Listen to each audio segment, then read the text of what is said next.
నిర్గమకాండము 7వ అధ్యాయము. కాగా యెహోవా మోషేతో ఇట్లనెను, ఇదిగో, నిన్ను ఫరోకు దేవునిగా నియమించితిని. నీ అన్న అహరోను నీకు ప్రవక్తగా నుండును. నేను నీకాజ్ఞాపించినది యావత్తు నీవు పలుకవలెను. ఫరో తన దేశంలో నుండి ఇశ్రాయేలీయులను పోనీయవలెనని నీ అన్న అయిన అహరోను అతనికి చెప్పును. అయితే నేను ఫరో హృదయమును కఠినపరచి ఐగుప్తు దేశంలో నా సూచక క్రియలను, నా మహత్కార్యములను విస్తరింపచేసేదను. ఫరో మీ మాట వినడు గాని నేను నా చెయ్యి ఐగుప్తు మీద వేసి గొప్ప తీర్పుల చేత నా సేనలను, ఇశ్రాయేలీయులైన నా ప్రజలను ఐగుప్తు దేశంలో నుండి వెలుపలికి రప్పించెదను. నేను ఐగుప్తు మీద నా చెయ్యి చాపి ఇశ్రాయేలీయులను వారి మధ్య నుండి రప్పింపగానే నేను యెహోవానని ఐగుప్తీయులు తెలుసుకొందురనెను. మోషే అహరోనులు యెహోవా తమకు ఆజ్ఞాపించినట్లు చేసిరి. అలాగుననే చేసిరి. వారు ఫరోతో మాట్లాడినప్పుడు మోషేకు 80 ఏండ్లు, అహరోనుకు 83 ఏండ్లు. మరియు యెహోవా మోషే అహరోనులతో ఇట్లనెను, ఫరో మీ శక్తి చూపుటకై ఒక్క మహత్కార్యము కనపరచుడని మీతో చెప్పినప్పుడు నీవు అహరోనును చూచి నీ కర్రను పట్టుకొని ఫరో ఎదుట దాని పడవేయమనుము, అది సర్పమగును. కాబట్టి మోషే అహరోనులు ఫరో యొద్దకు వెళ్ళి యెహోవా తమకు ఆజ్ఞాపించినట్లు చేసిరి. అహరోను ఫరో ఎదుటను అతని సేవకుల ఎదుటను తన కర్రను పడవేయగానే అది సర్పమాయెను. అప్పుడు ఫరో తన విద్వాంసులను, మంత్రజ్ఞులను పిలిపించెను. ఐగుప్తు శకునగాండ్రు కూడా తమ మంత్రముల చేత అలాగే చేసిరి.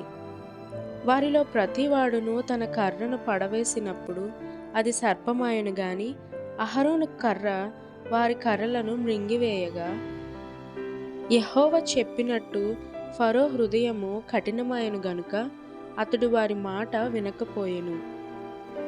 తరువాత యెహోవా మోషేతో ఇట్లనెను, ఫరో హృదయము కఠినమైనది, అతడి ప్రజలను పోనీయనొల్లడాయెను. ప్రొద్దున నీవు ఫరో యొద్దకు వెళ్ళుము. ఇదిగో, అతడు ఏటి దరికి పోవును.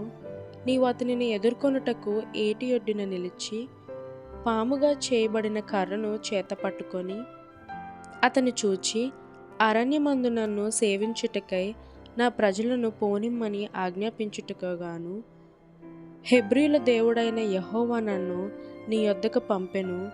నీవు ఇదివరకు వినకపోతివి. కాగా యెహోవా ఆజ్ఞ ఏదనగా, నేను యెహోవానని దీని బట్టి నీవు తెలుసుకొందువని యెహోవా చెప్పుచున్నాడు. ఇదిగో, నా చేతిలోనున్న ఈ కర్రతో నేను ఏటి నీటిని కొట్టుదును, అది రక్తముగా మార్చబడును. ఏటిలోని చేపలు చచ్చును, ఏరు కంపు కొట్టును. ఏటి నీళ్లు త్రాగుటకు ఐగుప్తీయులు అసహ్యపడుదురని చెప్పుమనెను.